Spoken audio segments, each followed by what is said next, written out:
Selamat mendengarkan podcast ini.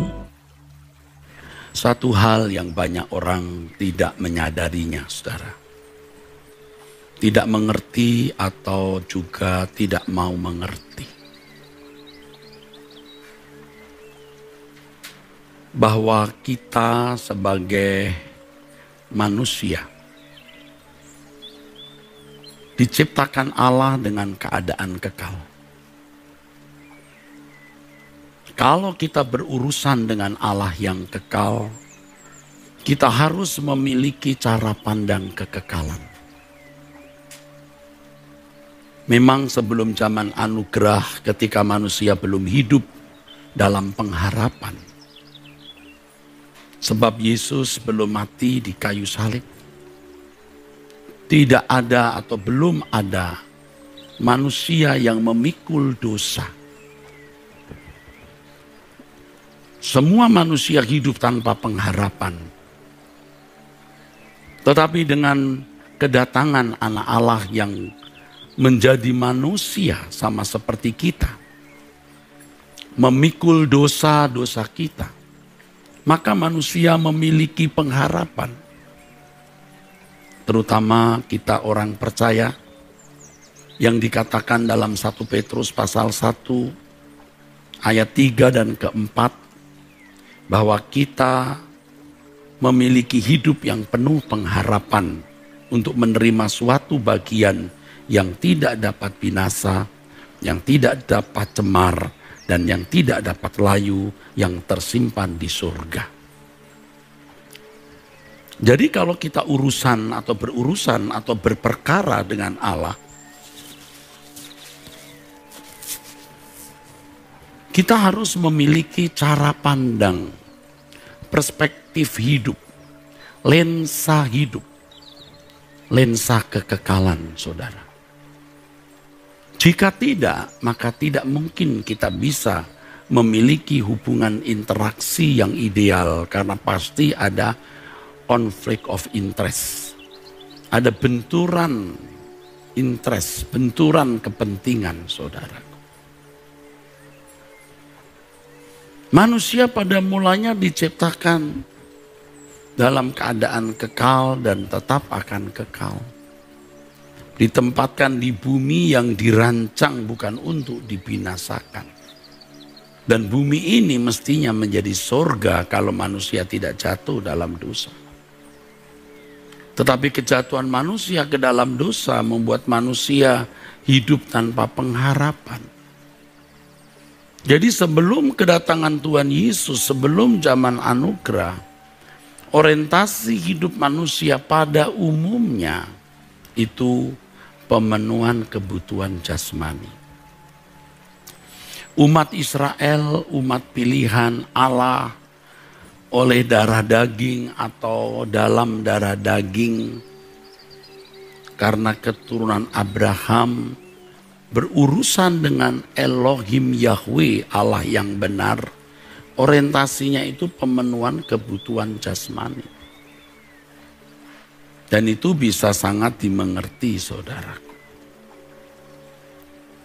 Tetapi ketika Yesus datang menebus dosa manusia, maka ini adalah masa yang luar biasa yang disebut zaman anugerah, di mana manusia yang dipilih oleh Allah sebagai umat pilihan, artinya yang diberi kesempatan mendengar Injil untuk diubahkan menjadi manusia seperti rancangan semula, harus memfokuskan diri pada proses keselamatan itu. Tidak boleh lagi berorientasi pada dunia ini. Sama sekali tidak boleh. Maka Tuhan Yesus berkata, jika kamu tidak melepaskan dirimu dari segala milikmu, kamu tak dapat jadi muridku. Maka dikatakan di Lukas 16 ayat 12, maksud ayat 11, Kalau orang masih materialistis, dia tidak akan bisa mengerti kebenaran. Jadi percuma mau menjadi orang Kristen, rajin ke gereja, aktivis gereja, pendeta atau teolog, tidak akan bisa mengerti kebenaran. Walaupun bisa berbicara mengenai isi Alkitab dan mengklaim sebagai kebenaran, ia tidak akan mengerti kebenaran, dan buktinya nanti adalah tidak akan makin serupa dengan Yesus. Orientasinya itu pasti dunia. Walaupun kegiatannya di dalam gereja dan memiliki pernyataan-pernyataan bibir tentang surga, keselamatan, dan lain-lain. Tapi orang-orang seperti ini karena orientasinya adalah dunia, orang-orang yang tidak akan bisa diselamatkan atau tidak mungkin dikembalikan ke rancangan Allah semula. Tidak bisa. Karena saudaraku, yang dikatakan firman Tuhan, orang yang masih tidak setia dalam hal mamon yang tidak jujur, Lukas 16 ayat 11 itu, dia tidak akan mengerti kebenaran. Masalahnya hari ini, kalau orang berbicara mengenai teologi, itu merasa sudah bicara mengenai kebenaran. Dan ini yang menjadi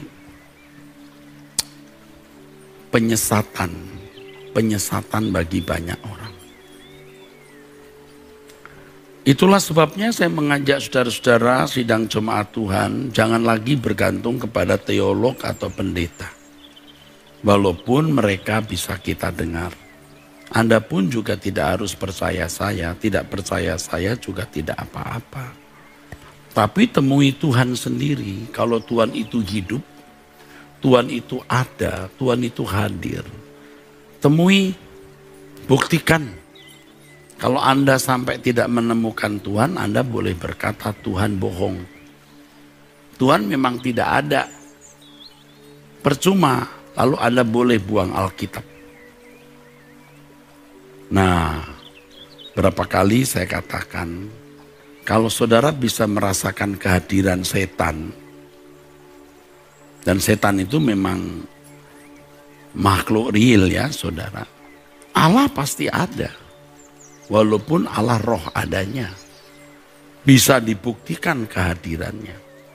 Maka jangan hanya dirumuskan menjadi pengetahuan secara kognitif, ilmu. Ya, kalau sudah menjadi ilmu, orang merasa bahwa ia sudah mengenal Allah dengan ilmu itu. Anda menguasai ilmu bumi, menguasai seluruh kota di Eropa Timur, kalau tidak pernah ke Eropa Timur kan percuma saudara. Anda boleh mempelajari sampai sedetil-detilnya wilayah Eropa Timur, tapi kalau tidak pernah ke sana kan percuma. Nah, kembali soal sudut pandang kekekalan ini. Yesus datang itu menyelamatkan kita, dan keselamatan itu seperti yang saya katakan, dan saudara harus hafalnya. Proses atau usaha Tuhan mengembalikan manusia ke rancangan semula. Itu berarti kalau seseorang menjadi Kristen, itu harus mau dibawa ke proyek ini. Proyek keselamatan. Bagaimana menjadi manusia yang tidak bercacat, tidak bercela, memiliki kekudusan seperti Allah, artinya segala sesuatu yang kita lakukan selalu sesuai dengan pikiran dan perasaan Allah, dan fokusnya itu langit baru, bumi baru. Nah, kekristenan yang telah berubah wajah, tidak seperti wajah yang Tuhan Yesus tunjukkan di dalam ajaran dan perilakunya. Kekristenan yang sudah berubah tidak seperti yang dikenakan gereja mula-mula yang oleh karenanya mereka disebut Kristen. Itu kekristenan palsu yang sudah melembaga menjadi agama, Lalu orang menganggap bahwa itu kekristenan yang sejati. Padahal itu palsu, saudara. Itu bohong. Ketika kekristenan diajarkan, seakan-akan memberi jalan keluar kontribusi untuk pemenuhan kebutuhan jasmani. Ya, untuk hidup wajar atau bisa hidup wajar seperti manusia lain. Ya tentu bedanya percaya Yesus menjadi Kristen dan ke gereja. Itu pasti Kristen palsu. Dan saya sudah mengenakan Kristen palsu itu sejak kecil. Karena orang tua saya walaupun Kristen juga belum mengerti kebenaran. Ya bersyukur di hari terakhir sebelum meninggal orang tua saya bisa lebih mengenal dan bertobat. Tetapi saya sendiri walaupun menjadi mahasiswa sekolah tinggi teologi, menjadi dosen sekolah tinggi teologi, menjadi pendeta, jujurnya saudara, saya belum tepat. Belum tepat. Nah, kalau Anda tanya, tepatnya di mana Pak? Tepatnya. Tepatnya itu seperti Yesus. Tepatnya seperti Yesus. Artinya segala sesuatu yang kita lakukan itu memang bermuara, berpusat maksud saya pada hati Bapa. Apa yang Allah Bapa kehendaki. Menikah atau tidak menikah itu harus dekrit dari Allah untuk masing-masing individu. Kalau Tuhan menghendaki menikah, menikah dengan siapa? Lalu apa peran kita dalam pelayanan menjadi tenaga medis, pendidik di sekolah umum, pengusaha, pedagang, ibu rumah tangga, teknisi, mesin, teknokrat, apa? Politisi, ya, pegawai swasta, pegawai pemerintah. Ya, itu harus ditemukan. Tapi kan selama itu, ya tidak usah menunjuk orang lain saya merasa bahwa ini pilihan saya. Mungkin tidak salah juga saya menjadi pendeta. Tapi setelah menjadi pendeta, tidak membuka telinga rohani dengan benar apa yang Allah kehendaki dalam hidup. Sehingga hanyut sibuk dengan berbagai pelayanan, kesibukan, visi-visi pelayanan gereja. Sampai lupa menggarap diri. Menggarap diri. Sebenarnya yang Allah Bapa kehendaki itu, bagaimana kita jadi manusia yang benar-benar menyenangkan hati Bapa. Ya. Tidak usah berlebihan menjadi misionaris ke wilayah Papua misalnya. Ya walaupun tentu ada orang yang dikhususkan untuk itu. Tidak harus memberi uang dalam jumlah besar atau membangunkan gedung gereja atau rumah ibadah Kristen. Tapi dari gerak pikiran, perasaan kita, setiap tutur kata, sikap kita, itu membuat Tuhan itu sejuk.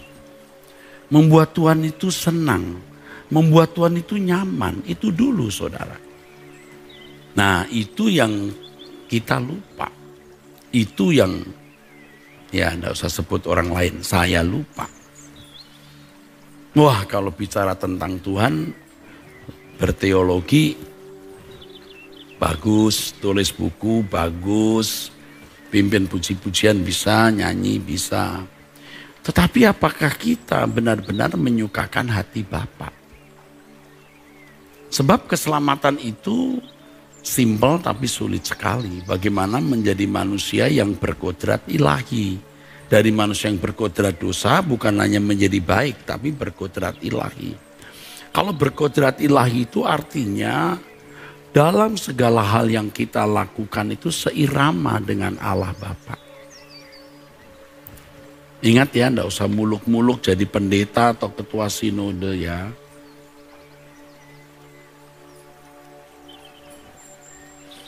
Saudara yang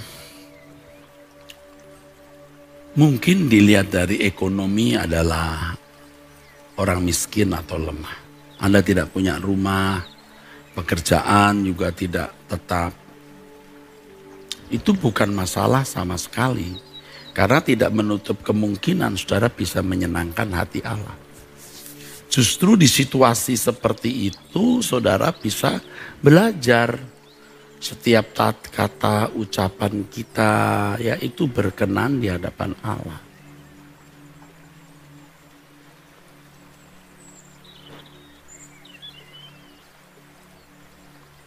Ya. Ini yang akan membuat hidup saudara berkualitas. Lalu saudara harus memindahkan hati ke surga. Karena Injil itu benar-benar saudaraku rohani. Tidak ada unsur duniawinya. Nah yang tepat itu seperti Yesus. Yang tepat itu seperti Yesus. Nah tentu untuk menjadi seperti Yesus kan perlu proses. Jadi kalau tidak ke arah Yesus itu judulnya cuma satu. Bohong. Kristen bohong-bohongan, judulnya cuma satu, palsu. Tapi kalau gereja sudah menstempel itu standar, ya rata-rata orang Kristen juga jadi sesat, palsu. Karena pendetanya sendiri juga hidup wajar. Pendetanya sendiri punya kelebihan cuman sekolah teologi, punya gelar teologi, pinter ngomong tentang Tuhan, lalu disahkan sinode menjadi pendeta, lalu di mimbar pakai jubah pendeta. Itu semua bohong-bohongan, saudara. Kalau tidak disertai perilaku yang menyenangkan Tuhan tiap hari. Saya selalu mengingat itu gereja termegah di dunia, Hagia Sophia, yang sekarang jadi masjid di Turki. Saya pernah masuk gereja, masjid itu maksudnya, yang dulunya gereja. Megah. Di sekitar itu tidak ada bangunan lebih tinggi dari Hagia Sophia. Pintunya saja tinggi, entah 2 meter, entah 2,5 meter atau 3 meter. Dengan kayu yang begitu tebal. Wah, mungkin untuk menutup perlu beberapa orang. Pasti pada waktu jaya-jayanya abad ke-5, ke-6 kekristenannya, itu liturginya pasti megah sekali. Topi kardinalnya, paduan suaranya, ya penyelenggaraan liturginya, ciamik, top. Tapi Tuhan tidak senang, maka Tuhan biarkan itu jatuh ke tangan orang yang tidak percaya Yesus sebagai Tuhan dan Juru Selamat. Ini sama dengan orang-orang Israel.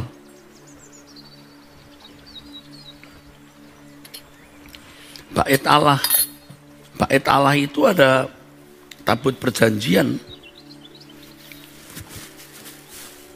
Dibangun puluhan tahun, di beberapa bagiannya dilapisi emas. Dan pada waktu pentahbisannya itu, kabut kemuliaan Allah hadir, saudara.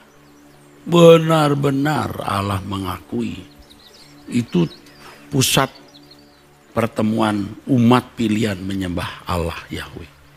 Tapi tahun 586 sebelum Masehi direbut oleh Babel. Perhiasan-perhiasannya dicopoti, saudara. Sampai sekarang tabut perjanjian tidak ditemukan. Bahkan sempat di bait Allah itu, yang namanya babi itu kan daging haram, dipersembahkan di altarnya. Begitu terhinanya bangsa Israel. Kenapa? Seremonial. tapi kehidupan perilakunya tidak sesuai dengan apa yang Allah kehendaki. Sama itu dengan Binsantium itu, saudara. Wes sama aja. Sama aja, saudaraku.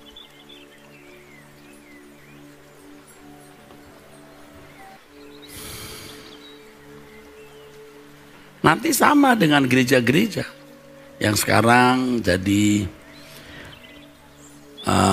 gudang, jadi supermarket, jadi kafe, tempat showbiz, tari-tarian, jadi rumah ibadah agama lain. Gereja-gereja bagus, megah-megah. Dibeli oleh kelompok agama lain. Lalu mantan pendetanya datang, bisa loh mengucap terima kasih. Syukur masih bisa dipakai untuk ibadah. Ibadah siapa? Begitu rusaknya kekristenan. This is a war. Ini perang. Iblis itu aktif sekali, saudara. Kalau tidak memiliki hikmat Tuhan, tidak akan menangkap manuver iblis yang membunuh iman orang-orang Kristen ini. Nah, sekarang kita mau kembali kepada Injil. Kalau back to the Bible, kita kembali ke Yesus saja, sudah, jangan banyak teori. Kehidupan Yesus yang kita mau kenakan semua orang Kristen. Doa begini, Tuhan Elohim Yahweh yang menciptakan langit dan bumi, kalau kau benar-benar ada, kalau kau benar-benar pernah menciptakan langit dan bumi, kalau engkau benar-benar Allahnya Musa yang membebaskan Israel dari perbudakan Mesir, kalau engkau benar-benar Allah yang pernah membelah Laut Kolsom, mengutus putramu Tuhan Yesus, engkau yang ditulis dalam Alkitab. Aku mau mengenal engkau. Aku mau menjadi seperti putramu Tuhan Yesus. Coba doa begitu. Jangan tanya pendeta. Jangan banyak teolog, nanti Anda putar-putar berteologi, akhirnya you pinter ngomong, otakmu penuh, batinmu kosong. Saya sudah lama hidup. Dan umur saya 80% itu di sekolah Alkitab. Di kumpulan para teolog dan pendeta. You percaya saya. Bukan saya sedang menjatuhkan pendeta dan teolog. Saya sudah pengalaman. Saya melihat bagaimana setan merusak mereka dan akhirnya jemaat rusak. Kurang hebat apa Jerman dengan sekolah tinggi teologianya? Berapa persen pria-pria dan wanitanya jadi biadab seperti binatang? Kalau gereja mampu menggarami mereka, pasti tidak seperti Perang Dunia Kedua tahun 1939 sampai tahun 1945. Yang diserang itu saudara-saudara seiman juga, bukan? Ini bukan perang salib. Inggris tidak mau tunduk. Mau dihancurkan dengan bom-bom Jerman. Coba saudara.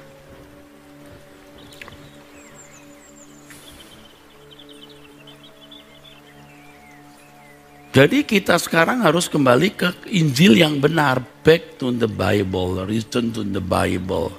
Jangan back to the Agustinus, back to the Arius, back to the Athanasius, back to the Calvin, back to the Zwingli, back to the Martin Luther, back to the Bultmann, back to the Thomas Aquino, back to the Bible.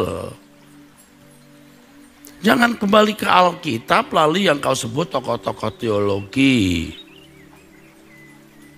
Akhirnya itu juga menjadi komoditas orang-orang yang memang mau hidup lebih mudah. Ngomong di mimbar dapat amplop daripada jadi sales harus menjual motor 30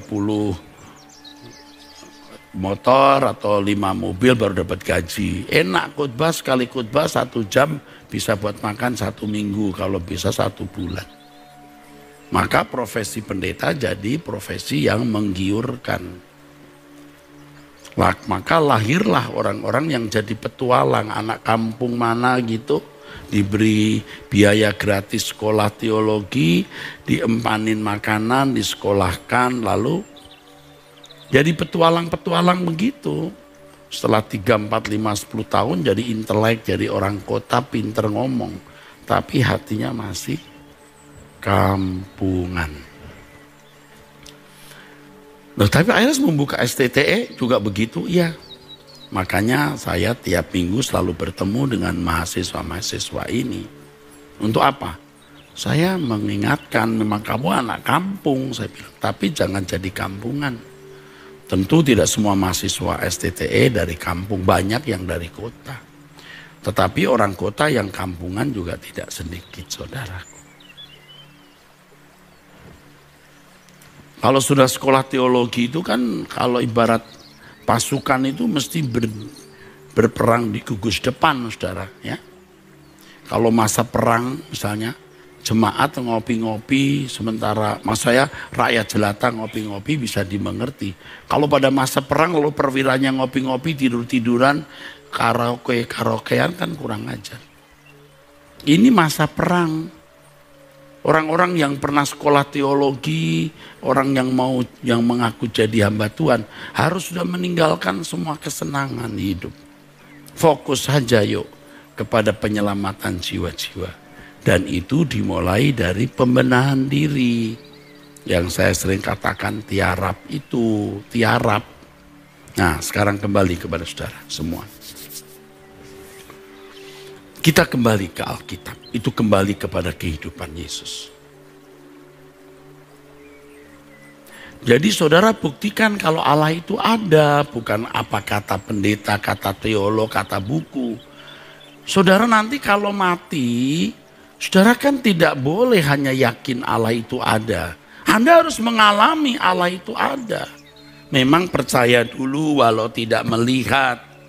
Tapi yang saudara percaya yang tidak bisa dilihat itu Allah yang real. So Anda harus mengalami.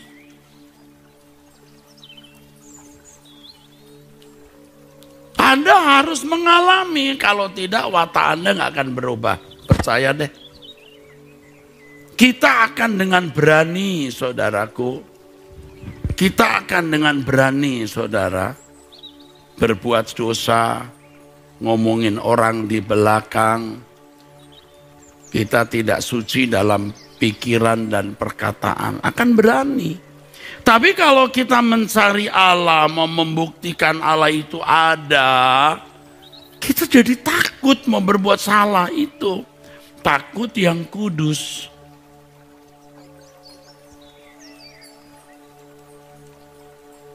Jangan sampai Anda meninggal, Anda hanya punya percaya ya.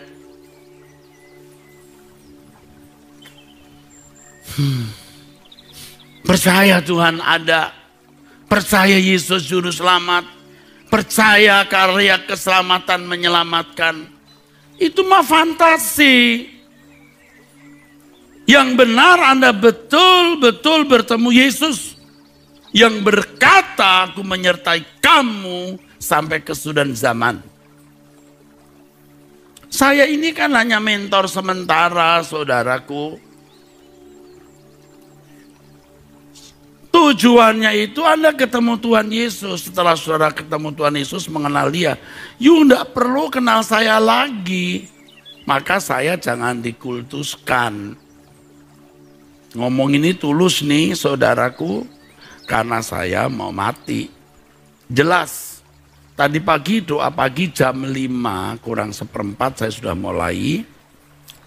Yang hadir 2.300 kira-kira ikut berdoa. Saya menyampaikan renungan. Jadi bangkai, kalau bangkai kasar ya, busuk ya. Jadi mayat. Mayat itu sudah tidak tersinggung lagi. Mayat itu sudah tidak tergiur kekayaan dunia. Mayat itu sudah tidak lagi punya nafsu. Ini satu aspek ya, maksudnya adalah kita mau hidup untuk kemuliaan Allah. Nah, Yesus mengosongkan diri Prinsipnya makananku melakukan kehendak Bapa dan menyelesaikan pekerjaannya. Itu kalau dikalimatkan oleh Paulus, mati bagi dunia, hidup bagi Allah. Jadi mayat untuk dunia, hidup bagi Allah. Kalau tidak begitu, bohong Kristenmu, palsu. Makanya jangan berpikir kalau Anda itu jemaat bukan pendeta, Anda itu punya strata lebih rendah. Tidak boleh. 1 Petrus 2:9 mengatakan kita semua imamat-imamat yang rajani. Kita sama, saudaraku. Tidak ada itu imam, itu awam. Ini imam, ini awam. Itu zaman bangsa Israel. Jangan dibohongi lagi kalau pendeta itu imam. Kalau jemaat itu awam. Tidak ada itu di Alkitab. Nanti Anda bisa dibohongi,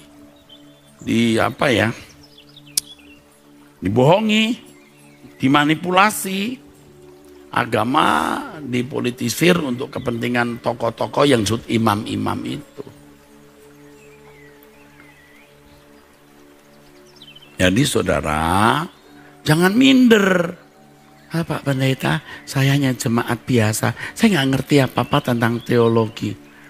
Anda nggak perlu tahu teologi deh.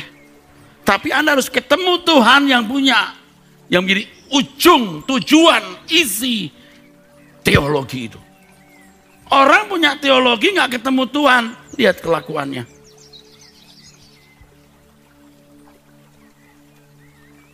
Lihat. Saya sudah lihat kelakuan orang-orang itu, saudara. Karena saya sudah puluhan tahun di sekolah tinggi teologi. Membesarkan anak-anak dari SMA sampai jadi doktor, jadi magister. Saya lihat perilaku mereka.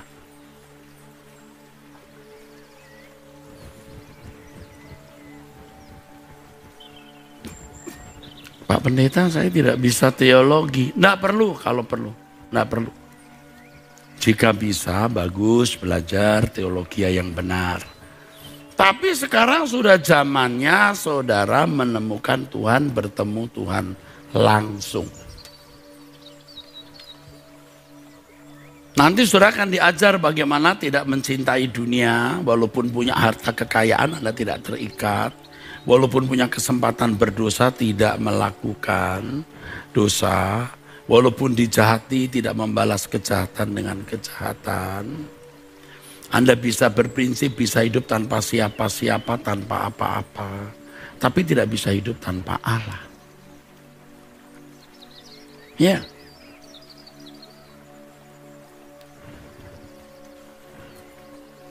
Saudara jangan jadi Kristen palsu lagi. Maka Kristen yang tepat itu seperti Yesus. Ini kalau saya khotbah berteori seperti Yesus itu apa? Filipi 2 ayat 5-7 dari teks aslinya. Kata ini, kata itu. Saya sudah tahu, saya sudah belajar. Saya sudah membedah Filipi pasal 2 ayat 5-7. Tapi sekarang bagi saudara di tengah-tengah dunia yang sekarang bergulir di dalam kegelapan ini, temui Tuhan. Temui Tuhan. Mungkin ada orang berkata, Pak nanti jadi ngeroh. Kalau orang nuraninya benar itu nggak akan ngeroh. Jadi orang yang ngeroh-ngeroh itu pasti nuraninya tidak baik. Mau tunjukin yang dia lebih rohani. Mau bersaksi mendengar suara Tuhan. Ada pesan-pesan Tuhan. Itu kesombongan-kesombongan terselubung. Nih kalau yang punya duit itu tidak cari uang. Cari harga diri, nilai diri. Tapi yang nggak punya duit, nah itu dia jadi komoditas. Nanti jadi pendoa syafaat, mendoakan orang, penglihatan. Lalu setelah itu dikasih amplop. Namanya NB, Nabi Bayaran. Banyak itu orang Kristen begitu. Yang gagal dalam marketplace, larinya ke gereja. Kalau di kalangan karismatik itu subur sekali itu. Dan orang-orang Indonesia itu kan gampang dibohongi kalau soal klinik, soal mistis ya. Apalagi kalau orang itu nekat ya, berani cerita. ketemu Tuhan, ya, dapat penglihatan, terus pakai bahasa roh yang orang tidak tahu maksud bahasa rohnya apa. Wah, kelihatan mantep. Padahal bahasa roh itu gampang, saudara. Dikarang itu gampang. Yang sulit itu aslinya. Aslinya itu sulit. Tapi mau berbahasa seakan-akan bahasa roh itu gampang. Dan di Indonesia ini kita melihat, saudaraku, kelompok-kelompok begini laku. Nah, sekarang kita kembali kepada pembahasan utama kita. Masuk zaman perjanjian baru. Itu periode masa yang luar biasa. Umat pilihan mau dikembalikan ke rancangan semula, fokusnya langit baru, bumi baru. Jadi kalau gereja yang bicaranya berkat terus, janji-janji akan memberikan sukses dalam bisnis, tidak ada kecelakaan, semua serba smooth, itu asli setan. Cuman comot ayat-ayat Alkitab, khususnya ayat perjanjian lama. Kayaknya perjanjian lama itu kaya sekali dengan janji-janji begitu. Memang orientasinya itu berkat jasmani. Itu setan itu luar biasa masuk melalui pengajaran teologi kemakmuran. Memang tidak membuat jemaat masuk neraka. Bisa saja masuk surga sebagai anggota masyarakat saja. Tetapi gagal menjadi anggota keluarga kerajaan Allah. Tentu di tengah-tengah masyarakat banyak orang-orang baik, mendengar teologi kemakmuran tidak menjadi bejat, betul. Tapi setan menghambat orang tidak menjadi corpus delicti. Dan mudah sekali pindah agama itu mudah. Anda lihat orang-orang Kristen yang begitu mudah pindah agama. Karena tidak bertemu dengan Yesus. Berapa kali orang berkata kepada saya, Pak Pendeta, dia telah meninggalkan imannya. Atau sudah mendengar, seorang meninggalkan imannya, dia pindah agama. Saya beritahu ya, dia sebenarnya tidak meninggalkan imannya. Memang dia belum pernah punya iman.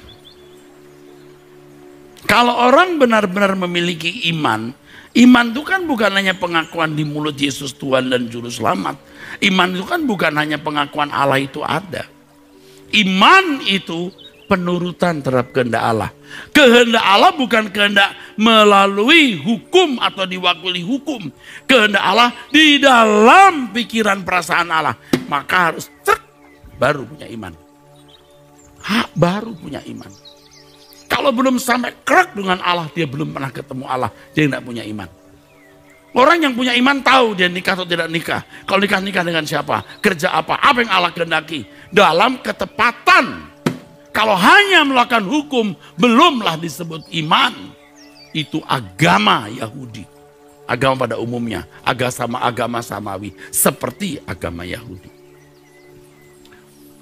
Jadi bukan tidak mungkin seorang pendeta belum punya iman.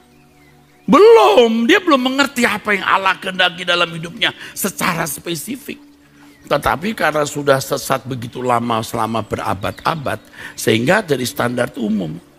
Sudah jadi Kristen, ke gereja, moralnya baik, melakukan hukum, percaya Yesus dan Juru Selamat, beriman.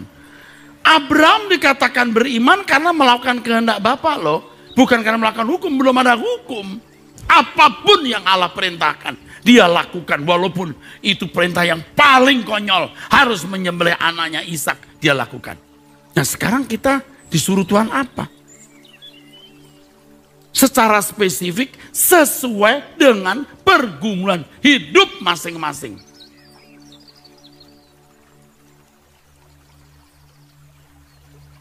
Setan itu manuvernya luar biasa. Tidak membuat orang jadi bejat. Untuk kelompok tertentu tidak membuat orang jadi bejat, tapi meleset saja. Tapi untuk orang tertentu jadi bejat banget. Harus ada yang bejat banget supaya yang tidak bejat kelihatan baik. Tapi belum sampai tujuan dari iman itu. Iman yang sejati itu melakukan kehendak Allah. Saya mulai tanya kepada diri saya sendiri. Eras dulu kamu disuruh Tuhan gak jadi ketua sinode? Wah saya mulai mikir lagi. Ya bukan berarti saya salah, bisa benar juga. Tapi juga bisa tidak benar. Tapi sudah jadi begini, akhirnya bagaimana? Ya akhirnya saya mau bilang, Tuhan ke depan aku jangan salah lagi. Kalau engkau suruh saya, Eras berhenti jadi ketua sinode, saya berhenti. Tapi tentu tidak akan saya serahkan kepada orang yang hanya mau cari panggung. Orang yang benar-benar meneruskan visi suara kebenaran. Tuhan suruh nggak saya jadi ketua STTE? Mungkin iya, mungkin tidak. Bisa benar, tapi mungkin juga tidak. Nah, kalau jadi keluar sudah terlanjur jadi ketua STTE gimana? Ya ke depan aku mau benar Tuhan. Caranya gimana? Saya harus menemui Tuhan.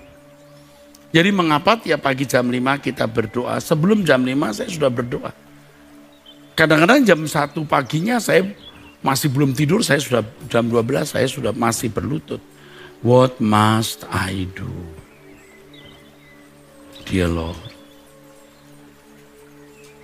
Sekarang semua saudara harus menemukan Tuhan, titik. Pokoknya yang namanya GSKI Rehoboth Kelapa Gading itu hanya alat, bukan tujuan. Erastus itu bukan tujuan, hanya alat. Sementara saya pasti meninggal dunia, saya pasti mati, pasti. Dan Anda tidak bisa bergantung kepada saya. Anda harus bergantung kepada Tuhan. Ya. Dan kepada jemaat yang kekasih, khususnya jemaat GSKI Rehoboth Kelapa Gading, tetaplah bersama dengan saya. Kalau saudara percaya saya sebagai hambanya yang melayani saudara. Kalau Anda tidak percaya, silakan pindah gereja dan cari pendeta lain. Nah, karena saya gembala sidang saudara, maka saya harus bertanggung jawab. Kalau jemaat di masa COVID ini banyak yang kesulitan ekonomi, saya bukan orang kaya, gereja bukan orang kaya, tapi gereja harus menolong orang susah. Amin.